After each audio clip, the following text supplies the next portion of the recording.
Hello दोस्तों। क्या आप हर वक्त अपने बीते कल की गलतियों या आने वाले कल की फिक्र में उलझे रहते हैं? क्या आपका मन कभी शांत नहीं रहता और हमेशा कुछ ना कुछ सोचता ही रहता है?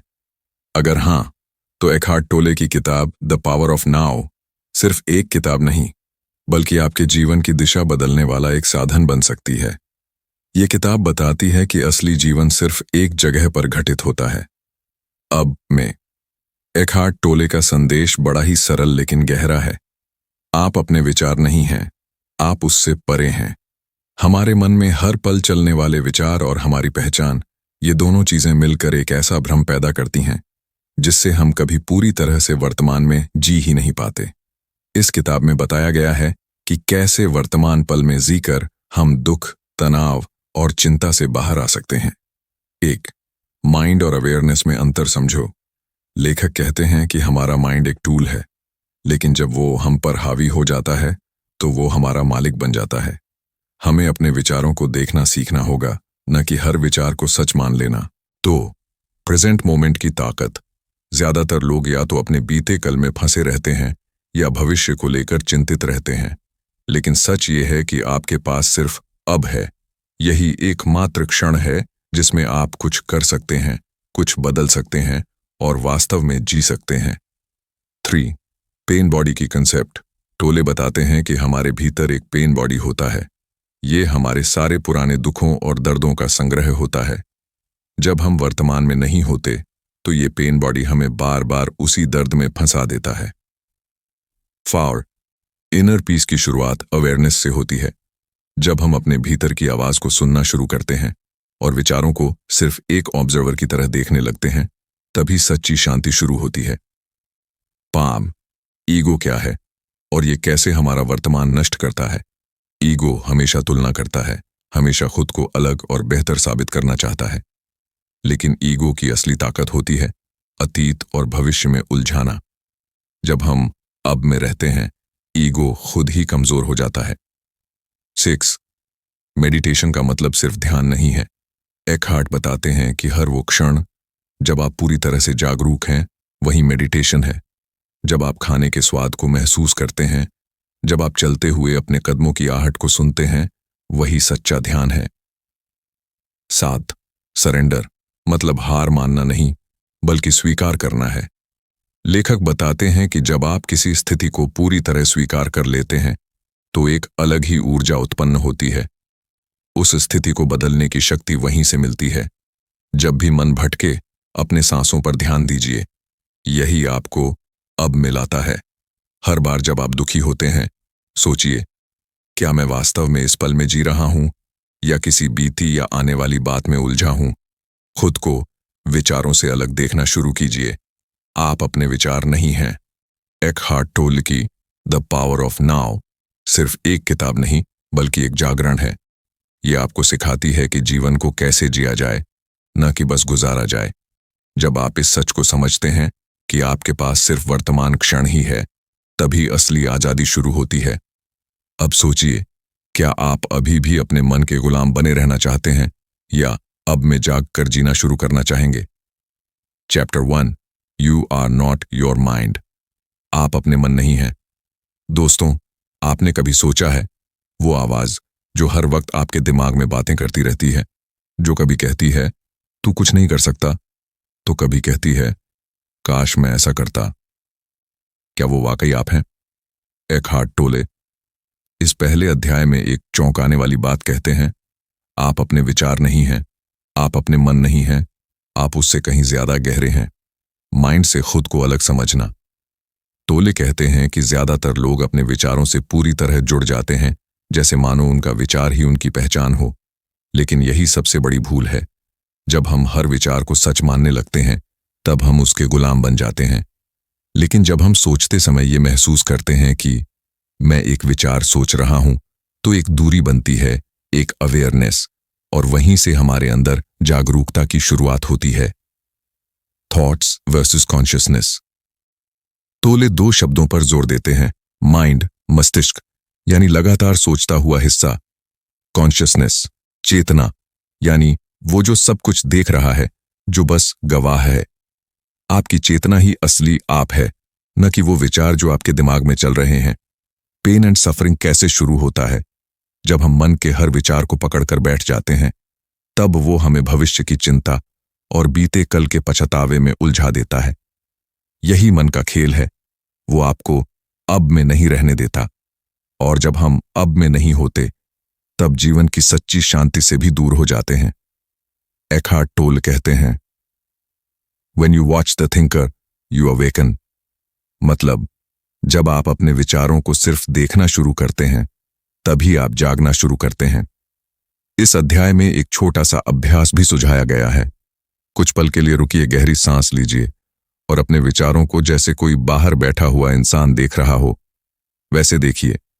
शुरुआत में ये अजीब लगेगा, लेकिन धीरे धीरे आप समझेंगे कि आप अपने विचारों के साक्षी बन सकते हैं, और वहीं से हीलिंग शुरू होती है। सीख। पहला कदम क्या है? 1. विचारों को कंट्रोल करने की कोशिश मत करो, बस उन्हें ऑब्जर्व करो। 2. हर दिन कुछ मिनट सोचने से नहीं, देखने से बिताओ, अपनी चेतना जागाओ। 3. जब भी दिमाग कोई पुरानी बात दोहराए, खुद से पूछो, क्या ये सच है या सिर्फ एक पुरानी कहानी? क्यूरियस सवाल।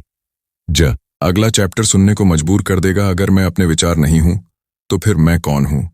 और अगर मेरी पहचान मन से नहीं बनती, तो फिर मुझे अपनी असली पहचान कैसे मिलेगी? क्या वाकई हम एक इनर बीइंग हैं? और उस तक पहुंचने का रास्ता क्या है? इन सवालों के जवाब मिलेंगे अगले चैप्टर में। Chapter 2, consciousness, the way out of pain. आपने कभी बिना किसी वजह के खुद को दुखी, बेचैन या टूटा हुआ महसूस किया है? क्या ऐसा हुआ है कि सब कुछ ठीक होने के बावजूद भी अंदर कोई खालीपन सा लगता हो? अगर हां, तो आपको जानकर हैरानी होगी कि एखार्ट टोले कहते हैं, हमारा दुख असल में हमारे मन का बनाया हुआ होता है, और उससे बाहर निकलने का रास्ता सिर्फ एक है, चेतना। क्या है ये पेन? टोले बताते हैं कि हर इंसान के भीतर एक इमोशनल पेन बॉडी होती है, एक ऊर्जा का जमा हुआ ढेर, जो सभी पुराने दर्द, दुख, अस्वीकार, अकेलापन, गुस्सा और पछतावे को समेटे हुए होती है।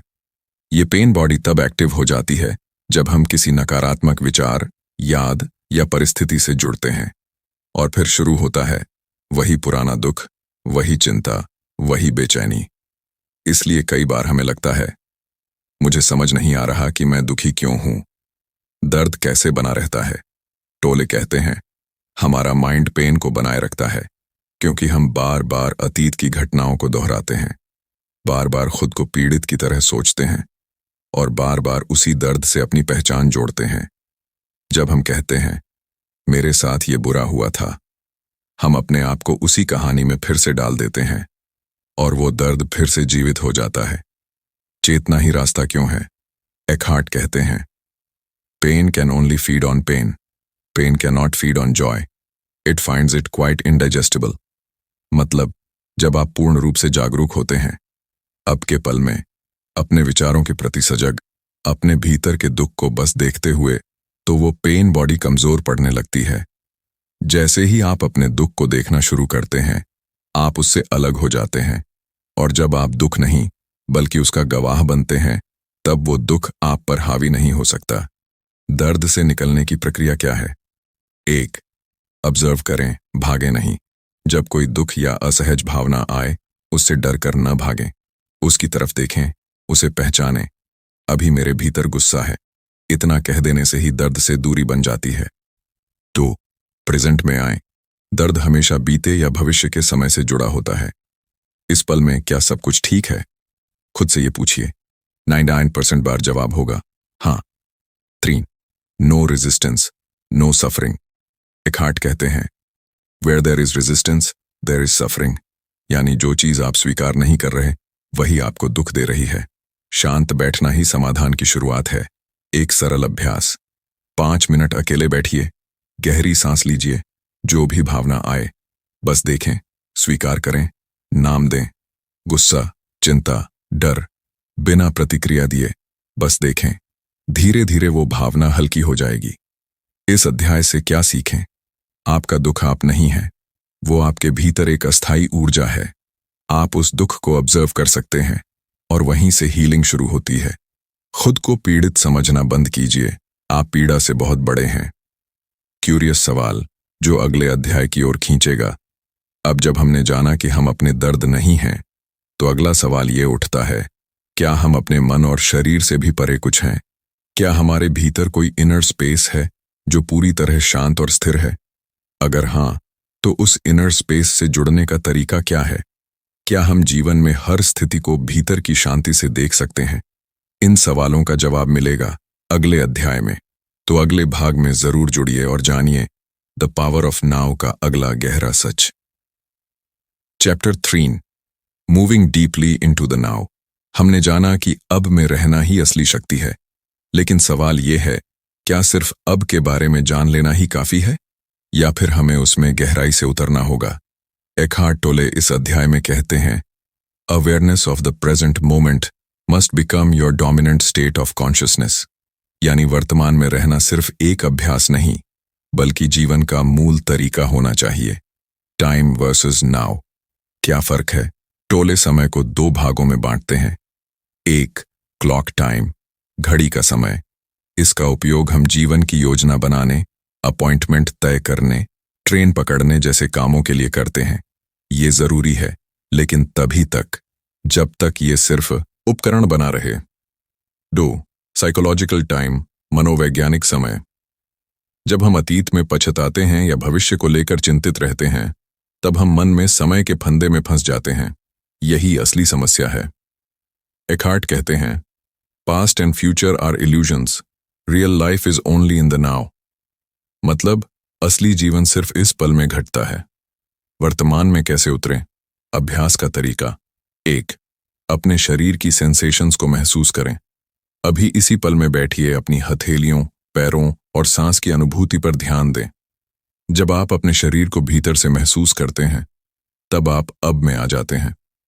2, क्रियाओं के दौरान पूरी उपस्थिति लाएं। जब आप खाना खा रहे हों, चल रहे हों, बोल रहे हों, हर क्रिया को पूरी जागरूकता के साथ करें। जैसे टोल कहते हैं, even the most mundane task becomes sacred when done in presence. 3, सोच और ध्यान के बीच अंतर समझें। सोचना, माइंड की गतिविधि, ध्यान, मौन उपस्थिति। आप जितना मौन और सजग होंगे, उतनी ही कम सोच होगी और उतना ही गहरा अब का अनुभव। Nothing ever happened in the past, it happened in the now. ये वाक्य हमें यह समझाता है कि बीता हुआ कल भी कभी अब ही था, और जो भविष्य आएगा वो भी अब बनकर ही सामने आएगा। तो फिर क्यों ना हम अभी से जीना शुरू करें? अब में उतरने के फायदे क्या हैं? आप छोटी छोटी बातों पर रिएक्ट करना छोड़ देते हैं। अंदर से स्थिरता आती है, चाहे बाहर कुछ भी हो रहा हो। पास्ट की चोटें धीरे धीरे हील होने लगती हैं। आपका माइंड शांत होता है और साथ ही सोचने की स्पष्टता भी बढ़ती है। Instant awareness test. एक छोटा प्रयोग। अभी इसी पल 1 मिनट के लिए रुकिए। कोई आवाज नहीं, कोई विचार नहीं, सिर्फ अपने सांस को महसूस कीजिए। आपने जो अभी अनुभव किया, वही है नाउ की पावर, वही है प्रेजेंस, और वहीं से जीवन बदलता है। इस अध्याय की सीख, सिर्फ अब के बारे में पढ़ना काफी नहीं, उसमें गहराई से उतरना जरूरी है। हर पल को पूरी उपस्थिति से जीना ही आंतरिक आजादी की शुरुआत है। आपकी चेतना जितनी मजबूत होगी, समय का असर उतना ही कम होगा। क्यूरियस सवाल, अगले अध्याय की ओर ले जाने वाला प्रश्न। अब जब हम अब में रहना सीख रहे हैं, तो अगला सवाल ये है, क्या हम अपने शरीर के माध्यम से भी अब से जुड़ सकते हैं? क्या हमारा शरीर केवल एक भौतिक ढांचा है, या उसमें कोई दरवाजा है जो हमें बीइंग तक ले जाता है? इन सवालों के उत्तर मिलेंगे अगले अध्याय में, जहां हम जानेंगे the body, the portal to presence. Chapter 4 mind strategies for avoiding the now, मन की चालाकियां जो हमें अब से दूर रखती हैं। इंट्रो। मन क्यों भागता है अब से? हम सब ने यह महसूस किया है, जैसे ही हम शांति से बैठते हैं, मन अचानक कुछ सोचने लगता है। भूतकाल की यादें, भविष्य की चिंता, अधूरी चीजें, कल्पनाएं। लेकिन सवाल यह है, ये मन ऐसा क्यों करता है? क्या ये महज आदत है या कोई गहरी रणनीति? एकहार्ट टोले इस अध्याय में इसी रहस्य को खोलते हैं। मन की चाल, अब से भागो। टोले कहते हैं, हमारा मन अब से डरता है, क्योंकि अब में मन की कोई जरूरत नहीं है। अब में सिर्फ शुद्ध उपस्थिति होती है और मन को वहां कोई काम नहीं मिलता। इसलिए मन लगातार हमें अभी से बाहर खींचने की कोशिश करता है, कुछ इस तरह। 1. फ्यूचर की चिंता। तब सब ठीक होगा, जब मेरी नौकरी लग जाएगी, जब मैं अमीर हो जाऊंगा, जब मेरी शादी हो जाएगी। ये सब कहानियां हैं जो मन गढ़ता है ताकि हम अभी की शांति को न महसूस करें। 2. पास्ट का बोझ। मेरे साथ ऐसा हुआ था। पुराने झगड़े, दुख, शर्म, पछतावा, ये सब हमें अब से काट कर वहां फंसा देते हैं जहां हम कुछ बदल नहीं सकते। 3. अभी कुछ कम है। ये इल्यूजन मन कहता है अभी कुछ अधूरा है, कुछ गलत है, और इस अधूरेपन का इलाज वो भविष्य में दिखाता है। लेकिन सच्चाई ये है, अभी इस पल में सब कुछ पूरा है अगर आप पूरी तरह जागरूक हों। विचारों से परे जाना। बट कैसे? टोले कोई कठिन साधना नहीं बताते, वो एक सीधा और सरल तरीका बताते हैं। अपने मन को देखें, लेकिन उसमें खोइए मत। जैसे कोई दूरबीन से पक्षी देख रहा हो, वैसे ही आप अपने विचारों को देखिए, लेकिन उनसे जुड़िए मत। उदाहरण, अगर मन कहता है तू फेल हो जाएगा, तो आप बस इतना कहिए, ये एक विचार है, मैं इसका गवाह हूं। बस जितनी बार आप ये अभ्यास करेंगे, उतनी बार आप अब में उतरेंगे। अब का अभ्यास रियल लाइफ में कैसे करें? 1. बोलते समय छोटे विराम लें। हर वाक्य के बीच 1 सेकंड रुकें। यह रुकावट आपको अब में लाती है। 2. वॉकिंग मेडिटेशन करें। चलते समय सिर्फ पैरों की हर हरकत पर ध्यान दें, बिना सोचे चलना, यानी पूरा चलना। 3. शरीर की अवेयरनेस को जिंदा रखें। बैठते, खाते, चलते अपने शरीर के भीतर की ऊर्जा को महसूस कीजिए। यही अभ्यास आपको अब में टिकाए रखता है। टोल का संदेश, अब से भागना सबसे बड़ी बीमारी है। हम अपने दुख, असंतोष, चिंता का इलाज भविष्य में खोजते हैं, लेकिन वो सब अब से भागने का नतीजा है। जब आप अब में स्थिर हो जाते हैं, तो भीतर एक ऐसी शांति उभरती है जो बाहर की किसी भी परिस्थिति से नहीं डगमगाती। इस अध्याय की मुख्य सीख, मन हर समय हमें अब से दूर खींचने की चाल चलता है। उस चाल को पहचान कर ही हम उस पर काबू पा सकते हैं। अब को जीना कोई टेक्निक नहीं, बल्कि एक स्टेट ऑफ बीइंग है, एक जागरूक अवस्था। क्यूरियस सवाल जो अगला अध्याय सुनने के लिए मजबूर करेगा। अब तक हमने जाना कि मन हमें अब से दूर करता है, लेकिन क्या हम अपने शरीर के जरिए अब में पूरी तरह उतर सकते हैं? क्या हमारा शरीर महज एक भौतिक ढांचा है, या वो एक पोर्टल, दरवाजा है जो हमें हमारी इनर प्रेजेंस से जोड़ता है? क्या शरीर का भीतर से अनुभव हमें चेतना से जोड़ सकता है? इन सारे रहस्यमय लेकिन जरूरी सवालों का उत्तर मिलेगा अगले अध्याय में। The inner body, the portal to the now. Chapter 5, the inner body, the portal into the now. भीतरी शरीर, वर्तमान में प्रवेश का दरवाजा। इंट्रो। अब में जाने का सबसे सरल रास्ता क्या है? एकहार्ट टोले इस अध्याय में एक बिल्कुल नया लेकिन शक्तिशाली दृष्टिकोण प्रस्तुत करते हैं। अगर आप अपने शरीर को भीतर से महसूस करना शुरू कर दें, तो आप अब में पहुंच सकते हैं। इसका मतलब ये नहीं कि आप अपने हाथ पैर देखें या एक्सरसाइज करें, बल्कि इसका अर्थ है अपने शरीर के भीतर की ऊर्जा को महसूस करना, उसकी चेतना से जुड़ना। क्या होता है इनर बॉडी?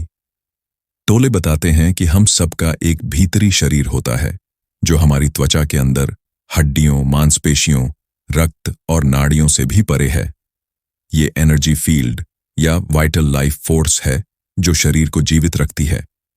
जब आप आंखें बंद करके अपने शरीर के अंदर की सजीवता, अलाइवनेस को महसूस करते हैं, जैसे हाथों की कंपन, छाती में गर्माहट, पैरों में ऊर्जा, तो आप उसी क्षण अब में प्रवेश कर रहे होते हैं। इनर बॉडी को अनुभव करने के 3 सरल अभ्यास। हाथों या पैरों की ऊर्जा को महसूस करना बिना हिलाए। अपनी हथेलियों की गहराई से अनुभूति कीजिए। क्या वहां कुछ हलचल, गर्मी, कंपन जैसा कुछ है? अगर हां, तो आप इनर बॉडी से जुड़ गए हैं। 2. पूरे शरीर में ऊर्जा का प्रसार। अपनी चेतना को शरीर के एक हिस्से से दूसरे हिस्से में ले जाएं। सिर, छाती, पेट, पैर, जैसे आप एक लाइट हैं जो शरीर के अंदर घूम रही है। 3. सांस के साथ शरीर को एकीकृत करना। हर सांस के साथ महसूस कीजिए कि आप पूरे शरीर को जी रहे हैं। जब आप ये करते हैं तो मन शांत हो जाता है, क्योंकि ध्यान सोचने से हटकर महसूस करने पर आ जाता है। The more consciousness you direct into the inner body, the higher its vibrational frequency becomes. यानी जितनी अधिक चेतना आप अपने भीतर की ऊर्जा में लाते हैं, उतना ही आप उच्च आवृत्ति पर जीने लगते हैं। यहाँ ऊंचाई का अर्थ है ज्यादा शांति, ज्यादा स्पष्टता, ज्यादा उपस्थिति और अंदर से मिलने वाली खुशी, बिना किसी कारण के। इनर बॉडी एक सुरक्षा कवच की तरह टोले बताते हैं कि जब आप किसी नकारात्मक स्थिति या व्यक्ति के सामने होते हैं, तो अगर आप अपने इनर बॉडी से जुड़े रहें तो वो स्थिति आपको छू भी नहीं सकती। जैसे कोई बुलेट प्रूफ जैकेट पहन ले, उसी तरह इनर बॉडी से जुड़ाव आपकी एनर्जेटिक इम्यूनिटी बन जाती है। अब में रहना आसान हो जाता है जब आप इनर बॉडी से जुड़े होते हैं, तो आपका मन नेचुरली शांत होता है। आप जागरूक रहते हैं, लेकिन सोच में नहीं डूबते। आप हर पल को पूरी तरह जीते हैं, बिना कोई रेजिस्टेंस के। यही है प्रेजेंस का गुण रहस्य। इस अध्याय की मुख्य सीख, शरीर महज हड्डियों और मांस का ढांचा नहीं, बल्कि चेतना का एक प्रवेश द्वार है। इनर बॉडी को अनुभव करना, अब में प्रवेश करना, यह अभ्यास हमें भीतर से मजबूत, शांत और जागरूक बनाता है। क्यूरियस सवाल जो दर्शकों को अगले भाग तक ले जाएगा।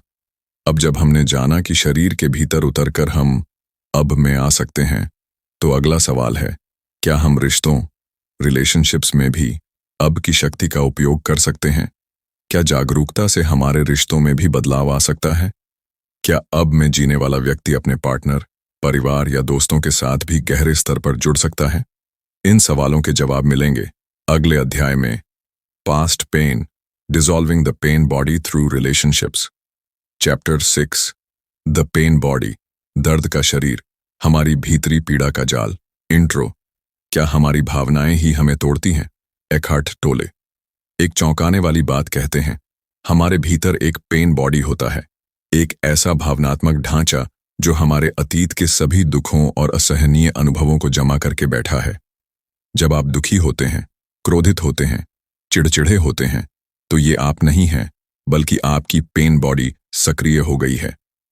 पेन बॉडी क्या है? ये एक अदृश्य लेकिन ऊर्जा से बना भावनात्मक ढांचा है। इसमें वो सारी अनजानी या अनसुलझी भावनाएं जमा होती हैं जो हमने अतीत में सही से महसूस नहीं की। उदासी, डर, अपमान, गुस्सा, अकेलापन, हर बार जब हम इन्हें दबाते हैं या नजरअंदाज करते हैं, ये पेन बॉडी में जमा होती जाती हैं। एकहार्ट इसे कहते हैं, an entity made up of emotion that lives inside you. Pain body कब सक्रिय होती है? जब भी कोई घटना या व्यक्ति आपको ऐसे टच करता है जो किसी पुराने दर्द को छूता है, तो पेन बॉडी जाग जाती है। उदाहरण, किसी ने आपको नजरअंदाज किया और आपको वो पुराना बचपन याद आ गया जब माँ ने डांटा था। किसी ने आपको धोखा दिया और आपके भीतर का पुराना विश्वासघात उठ गया। आपको लगता है आप नाराज हैं, लेकिन असल में पेन बॉडी को खाना मिल गया है। पेन बॉडी खुद को कैसे जिंदा रखती है? टोले इसे एक तरह का इमोशनल पैरासाइट कहते हैं। यह आपकी ऊर्जा को खाता है, यह आपको पीड़ा में फंसाए रखता है, और सबसे बड़ी बात, यह आपको वर्तमान से काट देता है। पेन बॉडी को सिर्फ एक चीज चाहिए, रिएक्शन। जैसे ही आप गुस्से में आकर जवाब देते हैं, दुख में डूब जाते हैं, पेन बॉडी और मजबूत हो जाती है। क्या पेन बॉडी को मिटाया जा सकता है? बिल्कुल हाँ, और इसका एक ही उपाय है, अवेयरनेस, जागरूकता। जब आप पेन बॉडी को साक्षी भाव से देख लेते हैं, बिना उससे जुड़े हुए, तो पेन बॉडी को आपका रिएक्शन नहीं मिलता और तब वह कमजोर पड़ने लगती है। उदाहरण, अगर आप गुस्से में हैं तो बस ध्यान दें, आहा, मेरी पेन बॉडी जाग गई है, मैं इसे महसूस कर रहा हूं, लेकिन मैं इसे बढ़ा नहीं रहा। एकहार्ट टोले कहते हैं, just by observing it you bring light into the darkness. रिश्तों में पेन बॉडी का असर। कई रिश्तों में दो लोगों की पेन बॉडीज आपस में टकराती हैं। वे बिना जाने एक दूसरे की दुखों को ट्रिगर करते हैं। इससे बार बार झगड़े, टूटन और भावनात्मक थकावट होती है। लेकिन जब एक व्यक्ति जागरूक हो जाए, तो वो अपने पार्टनर की पेन बॉडी को भी समझ सकता है। और उस पर रिएक्ट नहीं करता। यही है कॉन्शियस रिलेशनशिप का जन्म। पेन बॉडी को ऑब्जर्व करने के अभ्यास। 1. जब भी आप भावनात्मक रूप से भारी महसूस करें, स्टॉप डो, उस भावना को पहचानें। गुस्सा, डर, दुख। 3. उसे बिना जज किए महसूस करें, बस उसकी उपस्थिति को स्वीकार करें। 4. कोई कहानी ना जोड़ें, बस महसूस करें और देखें। यह बहुत सरल लगता है, लेकिन सबसे गहरा अभ्यास यही है। इस अध्याय की मुख्य सीख। पेन बॉडी एक जीवित भावनात्मक इकाई है जो हमारी चेतना से ताकत लेती है। इसका इलाज रिएक्शन नहीं, बल्कि देखना है।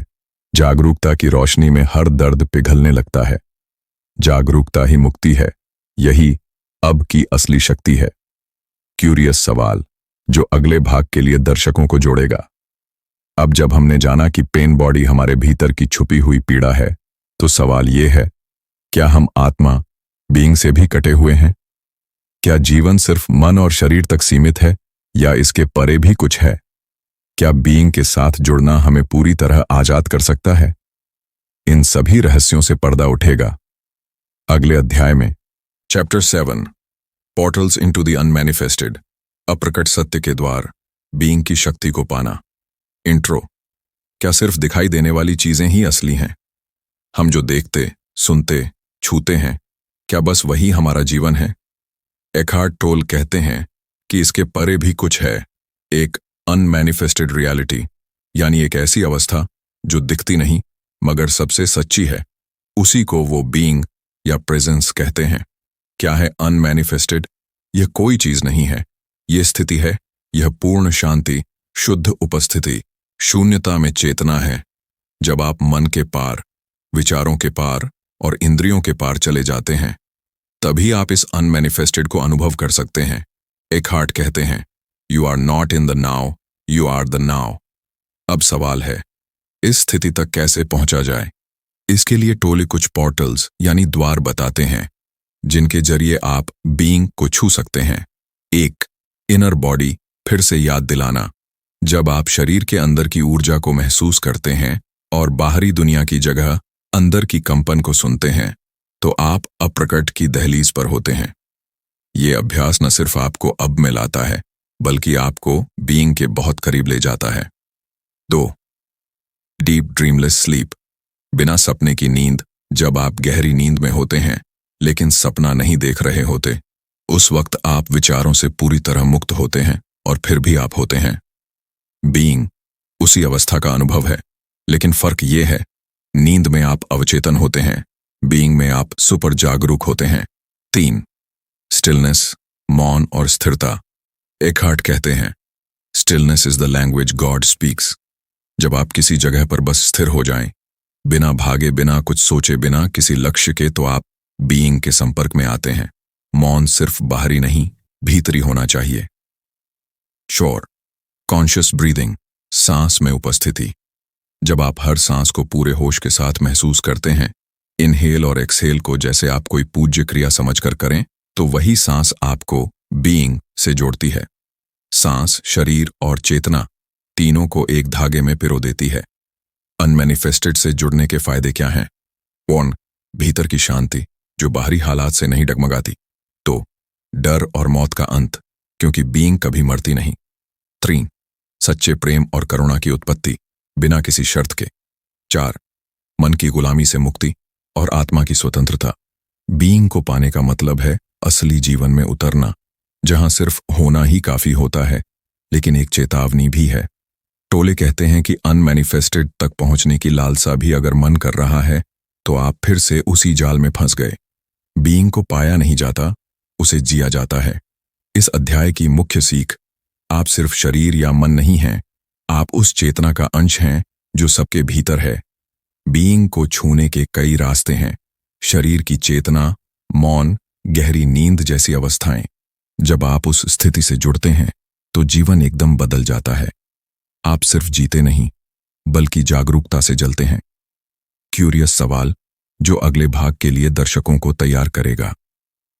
अब हमने जाना कि बीइंग के संपर्क में आने के लिए कई पोर्टल्स हैं, लेकिन सवाल यह है, क्या इस दुनिया में रहते हुए, हर रोज के काम करते हुए भी हम बीइंग की स्थिति में रह सकते हैं? क्या ऑफिस, परिवार, ट्रैफिक, तनाव, इन सब के बीच भी अभी में पूरी तरह जिया जा सकता है? इसका उत्तर छुपा है अगले अध्याय में। Enlightened doing conscious action in daily life, chapter 8। Enlightened doing क्या आत्मज्ञान का मतलब है सब कुछ छोड़ देना? कई लोग सोचते हैं कि एनलाइटनमेंट यानी आत्मज्ञान पाने के बाद इंसान सब कुछ छोड़ देता है, कोई काम नहीं करता, सिर्फ ध्यान करता है, चुपचाप रहता है। लेकिन एखार्ट टोले इसे एकदम गलत मानते हैं। आत्मज्ञान का मतलब है आप पहले की तरह ही दुनिया में रहते हैं, लेकिन अब जागरूक होकर जीते हैं। हर काम, हर रिश्ता, हर निर्णय में आप अभी के साथ जुड़े रहते हैं। डूइंग वर्सेस बीइंग, क्या फर्क है? टोले कहते हैं कि ज्यादातर लोग सिर्फ करते रहते हैं, हर वक्त भाग दौड़, काम, लक्ष्य, चिंता, भविष्य की प्लानिंग। लेकिन वे भूल जाते हैं कि जीवन होने, बीइंग में है, न कि बस करने, डूइंग में। जब डूइंग में बीइंग का स्पर्श आ जाता है, तब कर्म जागरूक कर्म बन जाता है। Enlightened doing. जागरूक कर्म की 3 अवस्थाएं। एखार्ट टोले 3 अवस्थाएं बताते हैं जिनमें कोई भी कार्य किया जा सकता है। 1. एक्सेप्टेंस, स्वीकृति। अगर कोई काम आपको पसंद नहीं फिर भी करना है, उसे गुस्से या नाखुशी के साथ मत कीजिए, उसे स्वीकार कीजिए और शांत चित्त से कीजिए। उदाहरण, ट्रैफिक में फंसना, लाइन में लगना, कोई बोरिंग काम करना, इन सबको रेजिस्टेंस के बिना करने का अभ्यास करें। 2. एंजॉयमेंट, आनंद। जब आप कुछ पसंदीदा कर रहे हैं, जैसे गाना गाना, पढ़ना, खाना बनाना या चलना, तो उसमें पूरा उपस्थित रहिए। Doing becomes joyful being. 3. Enthusiasm, उत्साह। जब आपका काम किसी हायर पर्पस के साथ जुड़ता है, जैसे कोई विजन, कोई पैशन, कोई कंट्रीब्यूशन, तो आप सिर्फ कर्म नहीं कर रहे होते, आप जीवन को अपनी पूरी ऊर्जा से जला रहे होते हैं। एखार्ट कहते हैं, enthusiasm connects you with the creative power of the universe. Warning, ego से होशियार रहें। जब आप काम में लगते हैं तो ईगो अक्सर बीच में कूदता है। मुझे इससे क्या मिलेगा? लोग क्या सोचेंगे? अगर मैं हार गया तो? लेकिन एनलाइटेंड डूइंग में ईगो के सवाल नहीं होते, बस सच्ची उपस्थिति होती है। जीवन का असली उद्देश्य क्या है? टोले कहते हैं कि जीवन में 2 तरह के उद्देश्य होते हैं। 1.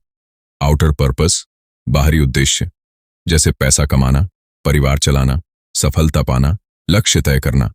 2. इनर पर्पस, भीतरी उद्देश्य, हर क्षण को पूरी उपस्थिति के साथ जीना, हर कार्य को चेतना के साथ करना। आउटर पर्पस बदलता रहता है, लेकिन इनर पर्पस सदैव एक जैसा रहता है। अगर आप सिर्फ आउटर पर्पस पर ध्यान देते हैं, तो आप हर वक्त भविष्य की ओर भागते रहेंगे और कभी वर्तमान का स्वाद नहीं ले पाएंगे। लेकिन अगर आप इनर पर्पस के साथ जीते हैं, तो हर आउटर काम एक साधना बन जाता है और जीवन एक उत्सव बन जाता है। इस अध्याय की मुख्य सीख, आत्मज्ञान का मतलब भाग जाना नहीं, बल्कि पूरी जागरूकता से दुनिया में रहना है। हर काम को एक्सेप्टेंस, एंजॉयमेंट या एंथुसियाज्म के साथ करें। डूइंग को बीइंग से जोड़ने पर कर्म दिव्यता से भर जाता है। आउटर पर्पस जरूरी है, लेकिन इनर पर्पस सबसे जरूरी है।